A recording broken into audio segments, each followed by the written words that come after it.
Okay, before I will start, I will introduce myself. I am Rogelyn T. Malinay, Section 3A, from the Municipality of Marcos. And this hereby I will refer the Section 3 and 4 at the Article 9231. Section 3. The same Act as amended is hereby further amended by adding new section to be denominated as Section 12A, 12B, 12C, and 12D to read as follows. Section 2A. Hours of work of a working child. Under this exception provided in Section 12 of this article as amended, a child below 15 years of age may be allowed to work for not more than 20 hours a week, provided that the work shall not be more than 4 hours at a given day. For me, the child not for me, hindi pwedeng magtrabaho ang 15 years old below because the minimum employable age of a child must be above 18 years of age. No child below 15 years of age shall be employed except when he works directly under the sole responsibility of his parents or guardian, and his employment does not in any way interfere with his schooling. Hindi nakakaapekto sa kanyang pag-aaral. At yung sinasabing child na yun ay above 18 years old, hindi pwedeng magtrabaho ang mga batang below 15 years of age.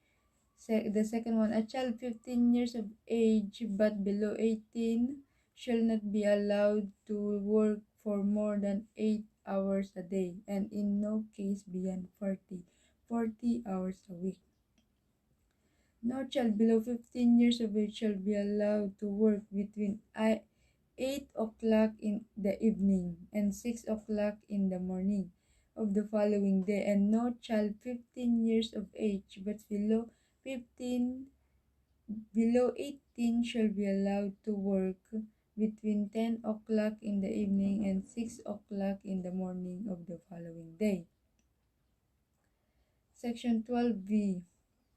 Ownership, use in administrations of the work child income.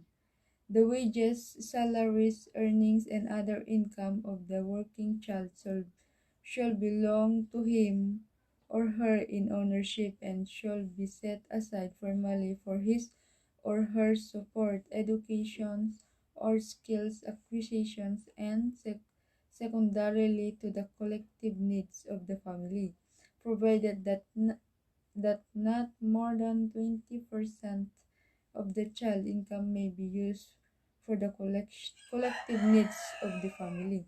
Ang tinutukoy dito sa Section 12B ay yung income ng bata or salary rather ay magagamit at makakatulong ito sa kanyang pamilya, provided that the child is working more than hours, because the child indeed are not primary for that kind of work.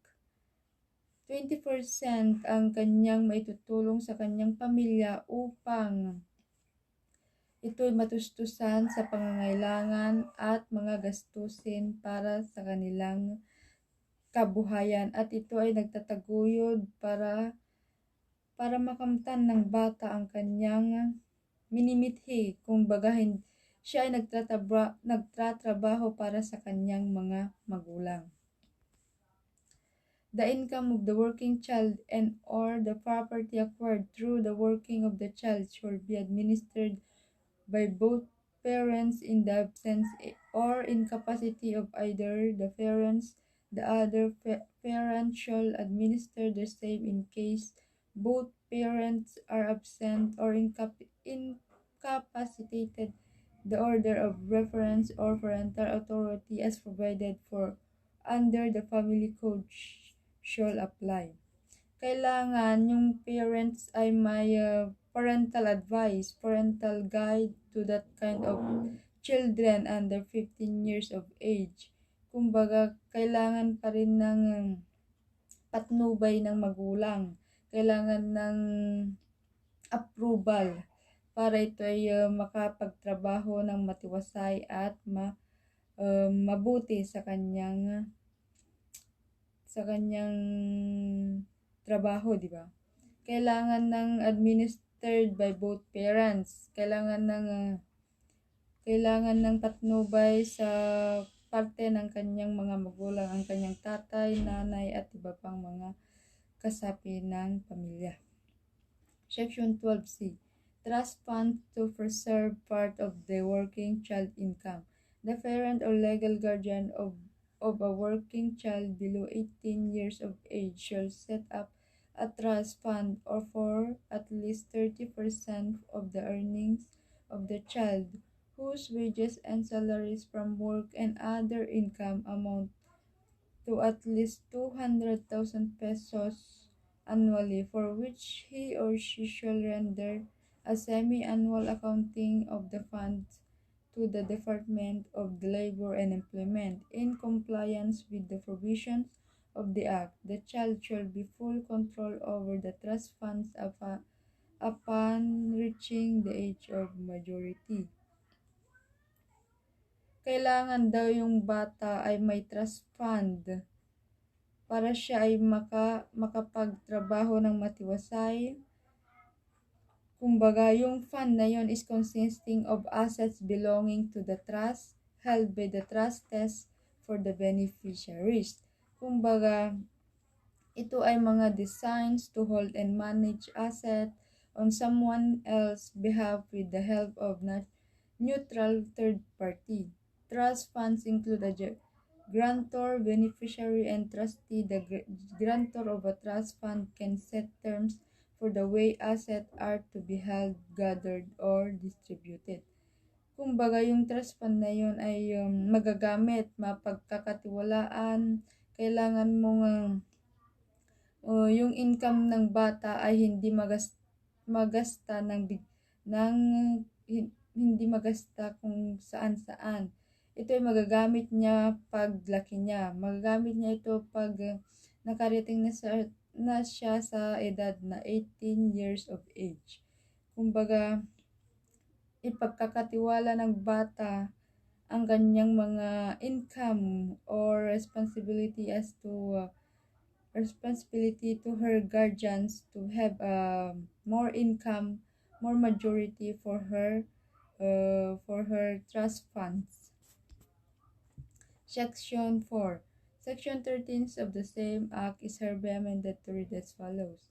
Access to education and training for working children. No child shall be deprived of formal or non-formal education. In all cases, employment allowed in this Act, the employer shall provide a working child with access to at least primary or secondary education. Tinutukoy nito ay yung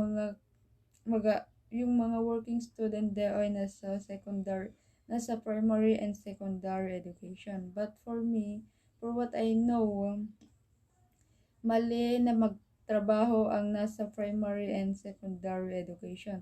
Kasi yung mga batang yun ay 15 years of age below. Yung mas higit pa na yung primary educations ay nakabase sa 12 years of age. Di ba for no reason hindi dapat magtrabaho ang mga batang nasa primary and secondary education.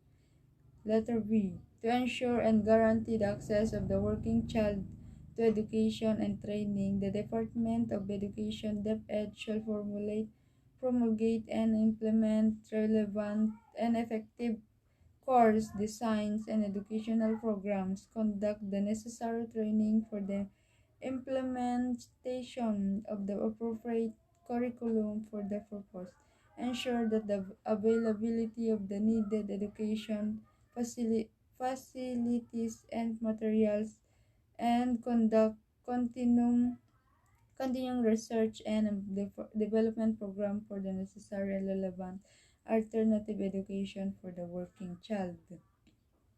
The DepEd shall promulgate a course designed under the non-formal education program amended by promoting the intellectual moral and vocational efficiency of working child who have not undergone or finished elementary or secondary education. Such course design should integrate the learning process deemed most effective under given circumstances. Ito yung mga hindi nakapag-aral, sila yung mga nagtatrabaho ng kusa, nagtatrabaho kung saan-saan, kahit sila ay below 15 years of age pa lamang. Sila ay walang kayang gawin kundi maghanap buhay para sa kanilang pamilya kahit sila ay underage, kung wala pa silang sa tamang edad. And yun lang po ang aking report under Article 9231. And thank you and God bless.